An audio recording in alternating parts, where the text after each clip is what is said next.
Nah, pada episode kali ini kita akan membahas sebuah tema yang sering dianggap jauh dari kehidupan siswa. Nyatanya sangat dekat, yaitu tentang relevansi hukum perdata dalam pembelajaran PKE. Nah, sebelumnya perkenalkan saya Fozia Kadir sebagai moderator yang akan memandu jalannya podcast kita pada hari ini. Nah, di sini telah hadir bersama kami dua narasumber kita yang ganteng dan cantik ini, jadi Pak Saldi dan Ibu Susan. Nah, terima kasih kepada Pak Saldi dan Ibu Susan telah meluangkan waktu untuk hadir pada podcast kita pada hari ini.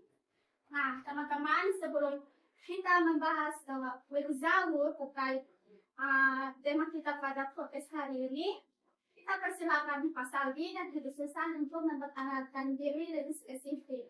Kepada Pak Saldi, silakan. Baik, terima kasih atas kesempatan. Kita senang bisa hadir dan podcast hari ini. Perkenalkan nama saya Salir Manspaindi. Basic saya terkait hukum yang ada di Indonesia, lebih spesifiknya terkait dengan hukum perdata. Oke, baik.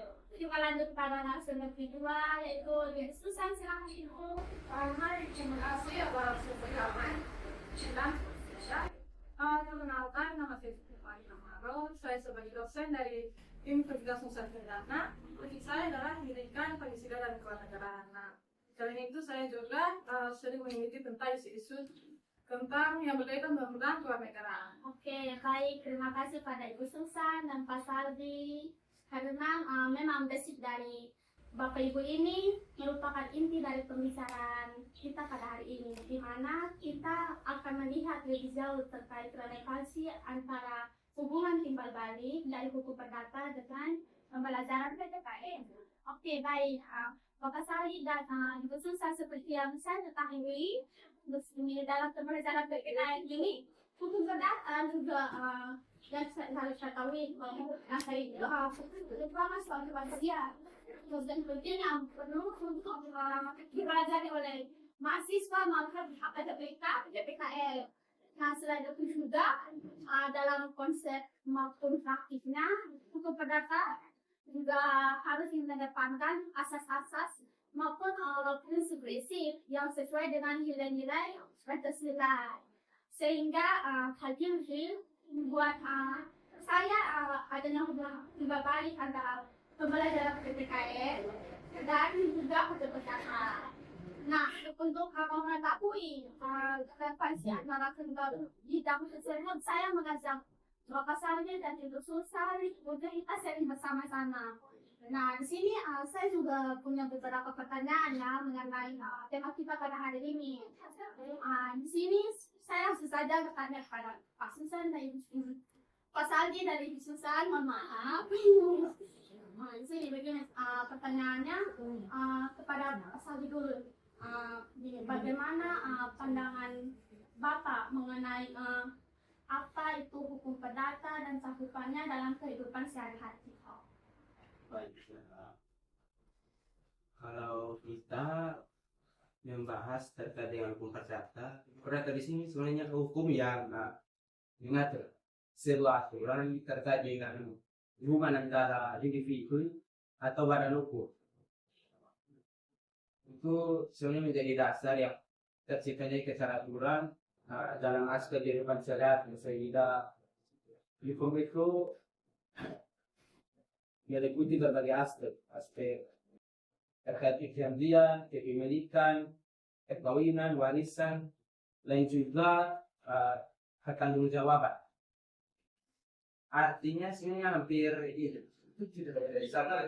Maka yang perlu di dalam kehidupan kerja banyak sekali kita pakai terkait dalam hukum perdata itu.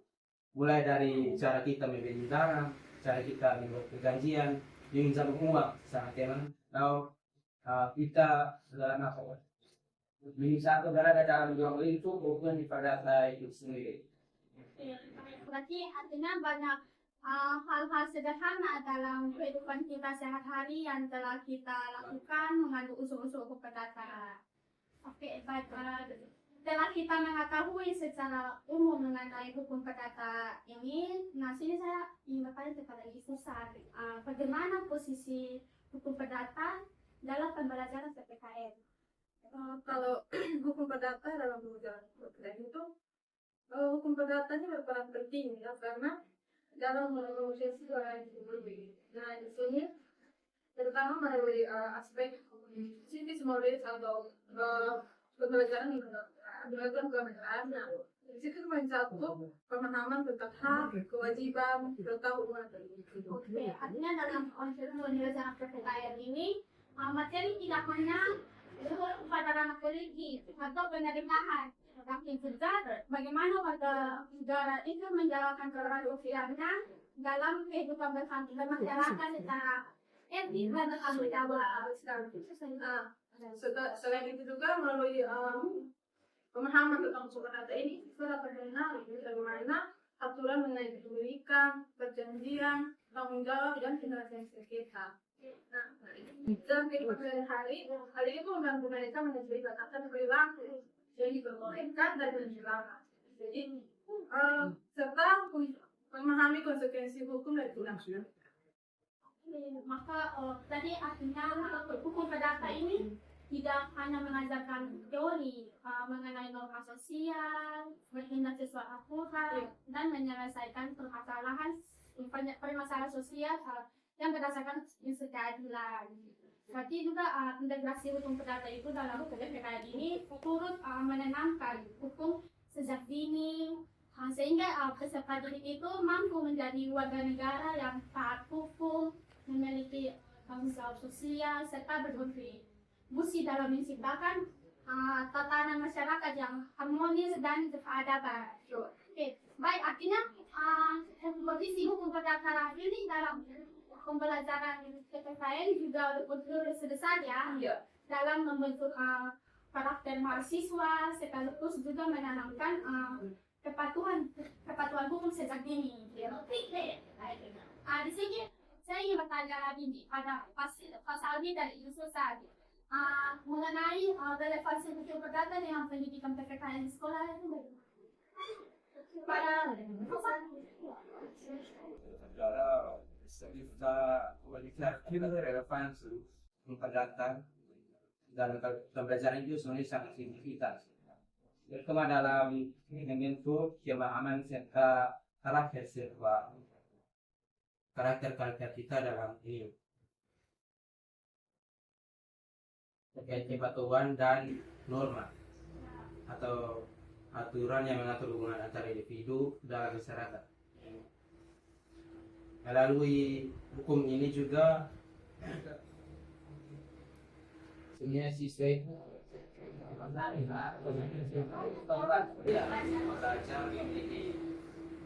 tindakan hukum yang memiliki konsekuensi. Misalnya pemahaman terkait mekanisme yang harus mekanisme terkait kontrak yang tidak hanya membantu siswa menghindari penipuan atau penyalahgunaan kepercayaan, tetapi juga menumbuhkan kesadaran akan pentingnya kehati-hatian dalam melakukan aktivitas tersebut. Berarti selain itu juga pemahaman terkait hak-hak sebagai konsumen membekali mereka dengan kemampuan kritis saat mengambil keputusan dalam transaksi jual beli, baik secara konvensional maupun digital, sehingga mereka itu juga dapat melindungi diri dari praktik yang merugikan. Maka di situ juga hukum perdata ini tidak hanya berfungsi sebagai pengetahuan teoritis, tetapi juga menjadi dasar pembentukan karakter yang bertanggung jawab, sadar hukum, dan mampu menempatkan diri secara etis dalam interaksi sosial. Selain itu, pembelajaran PPKN ini juga berperan penting dalam menginternalisasi nilai-nilai karakter seperti tanggung jawab, kejujuran, keadilan, serta kepatuhan terhadap aturan. Nah, nilai-nilai tersebut itu secara tingkat tercermin dalam materi hukum perdata, yang dimana terutama dalam konteks hubungan hukum antar individu. Nah, melalui tentang melalui pembahasan tentang perjanjian. Misalnya tuh siswa itu tidak hanya memahami prosedur dan syarat sahnya suatu kontrak, tetapi juga menghayati pentingnya integritas, komitmen dan sikap saling menghormati dalam melakukan ketetapan. Nah, pelanggaran terhadap kewajiban perdata ini menjadi ilustrasi nyata mengenai konsekuensi yang dihadapi ketika seorang bertindak tidak etis atau tidak bertanggung jawab. Artinya hal ini dia sejalan dengan tujuan pendidikan PPKN ya, Betul. yakni membentuk warga negara yang tidak hanya mengetahui hak dan kewajibannya, tetapi juga mampu untuk menerapkan secara bertanggung jawab dalam kehidupan masyarakat. Maka dari itu hukum perdata menjadi media aplikasi bagi peserta didik untuk menerapkan nilai-nilai PPKN yang ini secara nyata melalui studi kasus dan pengalaman hukum yang sederhana, yang dekat dengan kehidupan mereka. Oke, artinya Bapak Ibu, jika dalam kasus perdata dalam pembelajaran PPKN ini, berarti dia itu sangat kuat ya, karena keduanya itu sama-sama membentuk karakter peserta didik melalui pemahaman aturan dari nilai moral, betul kan? Ya, Ya. betul sekali. Oke, selanjutnya di sini Bapak Ibu jika memang kedua bidang ini saling berkaitan, bisa kah hukum perdata ini dijadikan media pembentukan karakter peserta didik? Tentu bisa, karena hukum perdata ini dapat dijadikan media pembentukan karakter peserta didik melalui pendekatan berbasis pengalaman atau eksperimental. Nah, misalnya guru itu dapat merancang perjanjian sederhana seperti pinjam alat sekolah atau transaksi jual beli barang kecil. Nah, melalui skenario ini siswa itu tidak hanya memahami aspek hukum formal, tetapi juga belajar menemukan nilai-nilai moral seperti kejujuran, kedisiplinan, komitmen, tanggung jawab. Nah, ketika mereka membuat perjanjian itu, mereka dihadapkan pada kewajiban untuk memenuhi isi kontrak dan konsekuensi apabila melanggar. Hal ini melatih kemampuan mereka mengambil keputusan secara sadar serta menanamkan kesadaran dan pentingnya memegang janji. Apa yang bisa disebut promise keeping Ya, yang dalam kehidupan sehari-hari. betul sekali. Berarti selain itu juga simulasi ini itu mendorong penguatan keterampilan sosial karena dimana siswa itu dilatih untuk bernegosiasi ya, bernegosiasi, berkomunikasi secara efektif dan menyelesaikan masalah secara damai apabila terjadi sengketa. Berarti pembelajaran ini seperti ini sesuai dengan pendekatan karakter building. Itu adalah di mana pemahaman hukum itu digunakan sebagai sarana internalisasi nilai-nilai moral dan etika dalam interaksi sosial. Itu juga hukum perdata, tapi tidak hanya diajarkan sebagai materi normatif, tetapi juga menjadi alat edukatif untuk membentuk kepribadian siswa agar lebih bertanggung jawab dari berintegrasi lingkungan.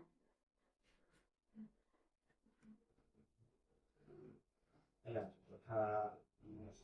data sini juga mengandung asas sini dalam penting saat ini contoh itu terkait berbicara baik. Sini berbicara baik sini salah satu asas yang paling relevan ya dalam penentukan karakter setiap siswa. Asas ini menekankan bahwa setiap individu harus bertindak jujur, adil dan tidak merugikan pihak lain. Ini juga dalam setiap bentuk perjanjian. Iya.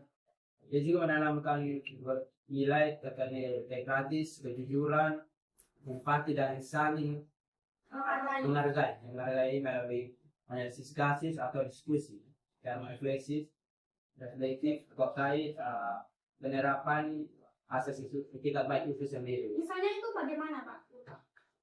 Misalnya itu contoh yang nyata terkait asas ini dalam kasus seseorang yang melanggar perjanjian atau menyalahgunakan kepercayaan, kemudian siswa itu diminta uji evaluasi kembali tindakan tersebut berdasarkan nilai moral yang ada dalam hukum ini dengan menalisasikan datingnya setiap jujur, bertanggung jawab, dan setiap tindakan yang telah dia lakukan. Hal ini juga sejalan dengan tujuan Universitas Karakter dalam kurikulum PPKN, yaitu membentuk warga negara yang bermoral, beretika, dan menjunjung tinggi keadilan. Tapi artinya keduanya itu betul-betul punya peran besar ya dalam memperkembangkan siswa. Kan kira-kira menurut Bapak saya juga selesai apa tantangan dalam mengintegrasikan hukum perdata ke dalam pembelajaran IKN, dan solusi yang terbaik itu bagaimana? Kalau saya, tentang utama itu ada hukum berdasar dalam itu adalah proses siswa yang sering menganggap bahwa materi terlalu teknis, abstrak, dan juga hanya relevan bagi ranah hukum. Nah, istilah-istilah seperti subjek hukum, perikatan, aturan prestasi dianggap sulit dipahami karena tidak didukung dengan metode pembelajaran yang kolektif. Nah, oleh karena itu, sebagai guru perlu menerapkan strategi pedagogis yang kreatif. Nah, seperti pembelajaran based learning, terus studi kasus atau simulasi role play yang mengaitkan hukum perdata dengan pengalaman personal siswa. Jadi, misalnya tuh transaksi jual beli di kantin, terus minjam ya betul, atau penyelesaian konflik sederhana antar gitu. Berarti dalam pendekatan tersebut siswa tidak hanya memahami hukum dari sisi normatif, tetapi juga dari fungsional dan aplikatif. Jadi siswa itu melibatkan siswa itu secara aktif dalam proses pembelajaran yang akan membantu mereka menyadari bahwa hukum perdata itu berkaitan erat dengan kehidupan keseharian, dan juga berperan menentukan rasa tanggung jawab, kehancuran, dan kesadaran hukum sejak dini. Jadi jika strategi suku ini tidak diterapkan, ini pembelajaran itu menjadi cenderung bersifat verbal ya, dan sulit untuk mereka mencapai kebutuhan karakter melalui pemahaman hukum ini. Selain tindakan sedikit, ada sosial, tantangan lain adalah pura, dan kurangnya kedatangan materi hukum. Hukum perdata itu dalam buku pelajaran PTN banyak aspek yang tidak seperti asas sindikat baik, prinsip tanggung jawab, tanggung jawab perdata dan pendataan setiap individu. Karena itu sangat tidak jelas dan sangat tidak komprehensif. Akibatnya pembelajaran sering berhenti pada level-level teoritis tanpa memberikan pemahaman yang utuh tentang relevansi hukum dalam kehidupan setiap hari. Oke, berarti artinya untuk mengatasi hal ini, guru itu perlu juga memperbaharui wawasan hukum melalui pelatihan ya, pelatihan, literatur tambahan, atau konsultasi dengan isinya hukum. Jadi guru juga perlu berperan sebagai fasilitator ya, yang mampu mengatasi materi hukum perdata yang untuk menjadi pembelajaran yang berorientasi nilai, bukan hanya sekedar hafalan ya. Hafalan itu di sini juga siswa juga tidak hanya mengetahui aturan saja, tetapi juga memahami kejiwaan nilai moral yang diterapkan dalam simbol. Hal ini juga terkait dalam paradigma hukum belajar PKN modern yang menekankan penguatan karakter dan literasi hukum setiap warga masyarakat melalui refleksi dan problem solving. Berarti rupanya saran dari maka saran dari itu sangat bagus ya untuk para guru, para pengajar, dapat hasil kendala yang ada. Oke, baik. Nah, di sini kita sudah mengetahui jauh mengenai antara kedua bidang ini, hukum perdata dalam pembelajaran IKN. Di sini saya tulis hasil untuk pakai dulu ya. Jadi seperti kasusnya ini begini, ada seorang siswa bernama Petrus, dia itu membeli e-board untuk cari di marketplace, kalau tidak salah di Facebook ya. Terus dengan harga yang lumayan tinggi, yaitu 350.000. Nah, bar yang datang ini ternyata dia rusak, dan ada juga beberapa tombol itu yang tidak berfungsi lagi. Jadi si Petrus ini dia menghubungi penjualnya, tetapi si penjualnya menolak pengembalian barang dengan alasan barang sudah dicek dan disetujui oleh pembeli, sehingga si Petrus ini bingung apakah ia berhak mengembalikan barang atau bagaimana Bapak Ibu. Jadi dari contoh kasus itu saja, bagaimana Bapak melihat kasus ini dari berkata, apakah si Petrus ini memiliki hak untuk menuntut pengembalian barang, dan juga apa dasar hukum yang melindungi konsumen seperti si Petrus ini. Ternyata disusun dapat kita kategorikan sebagai investasi atau negara janji dalam penelitian karena penjualan itu sebenarnya memang kewajiban sama sebagai karena mereka awalnya sudah disepakati dan sudah dalam kontrak penyerapan barang yang sesuai dengan kualitas, spesifikasi dan kondisi yang diperlukan bagaimana pembeli sendiri. Kalau itu membahas tentang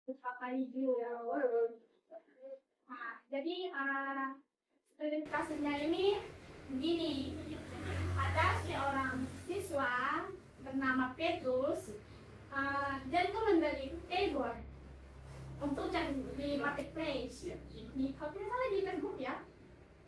Terus dengan harga yang lumayan tinggi, yaitu 350.000. Nah, bar yang datang ini ternyata dia rusak, dan ada juga beberapa tombol itu yang tidak berfungsi lagi. Jadi si Petrus ini dia menghubungi penjualnya, tetapi si penjualnya menolak pengembalian barang dengan alasan barang sudah dicek dan disetujui oleh pembeli, sehingga si Petrus ini bingung apakah ia berhak mengembalikan barang atau bagaimana Bapak Ibu. Jadi dari contoh kasus itu saja, bagaimana Bapak melihat kasus ini dari berkata, apakah si Petrus ini memiliki hak untuk menuntut pengembalian barang, dan juga apa dasar hukum yang melindungi konsumen seperti si Petrus ini. Ternyata disusun dapat kita kategorikan sebagai investasi atau negara janji dalam penelitian karena penjualan itu sebenarnya memang kewajiban sama sebagai karena mereka awalnya sudah disepakati dan sudah dalam kontrak penyerapan barang yang sesuai dengan kualitas, spesifikasi dan kondisi yang diperlukan bagaimana pembeli sendiri. Kalau itu membahas tentang itu pada kontestasi terjadi ketika salah satu pihak dalam perjanjian tidak melaksanakan prestasi sama sekali terkait dengan keterlambatannya atau melaksanakan atau tidak sebagaimana mestinya. Kalau kita lihat Petrus ini sebenarnya sebagai pembeli yang berhak menyukur penyelesai karena barang yang diterima tidak sesuai dengan apa yang telah diperjanjikan berdasarkan pasal 1491 dan 1504 KUHP, penjual wajib menyerahkan barang dalam kondisi baik atau sesuai dengan kesepakatan. Jika kewajiban itu dipenuhi oleh Petrus itu sendiri. mengembalikan barang atau meminta barangnya digantikan atau meminta uangnya kembali. Terus dia mengalami kerugian atau akibat masalah ini, dia juga dapat meminta ganti rugi sesuai dengan ketentuan pasal yang berlaku dalam pasal 1243 kalau tidak salah sampai KUHP. Hak itu muncul karena penjualan dianggap tidak berlaku dengan baik atau berada tidak baik dalam transaksi tersebut. Selain jawab data, Petrus juga wajib dilindungi oleh Undang-Undang Nomor 8 Tahun 1999 tentang perlindungan konsumen, terutama pada pasal 8 terkait dengan barang cacat atau tanggung jawab yang terkait pelaku pasar. Ya. Oke, baik, terima kasih. Di sini saya juga ingin bertanya kepada Ibu Sisa mengenai kasus ini.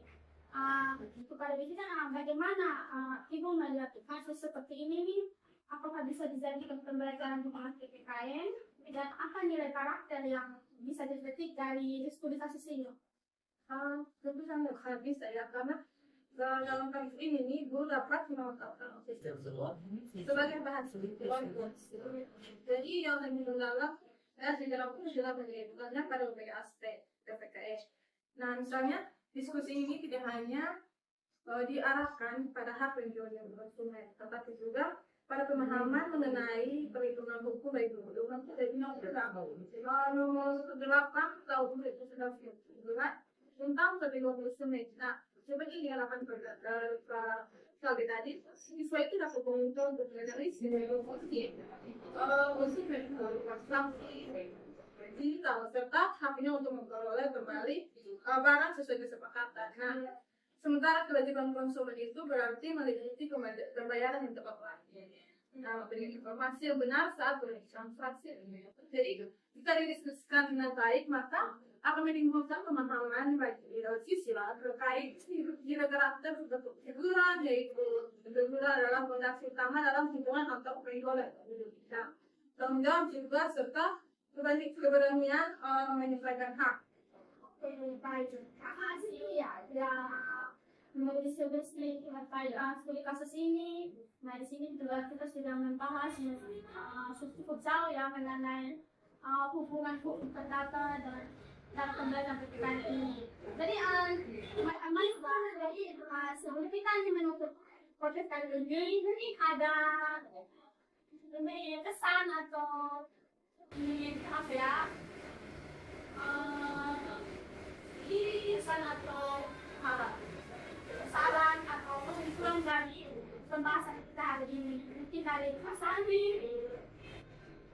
Kalau saya sendiri, penjelasan kita sebenarnya sudah ya, sudah membawa di perdata bukan hanya sekedar kumpulan tentang kontrak perjanjian atau perkawinan, tetapi ini adalah klausul terkait fondasi utama yang mengatur bagaimana warga negara berinteraksi satu sama lain terkait dengan kehidupan kita dari malam tadi hingga siang.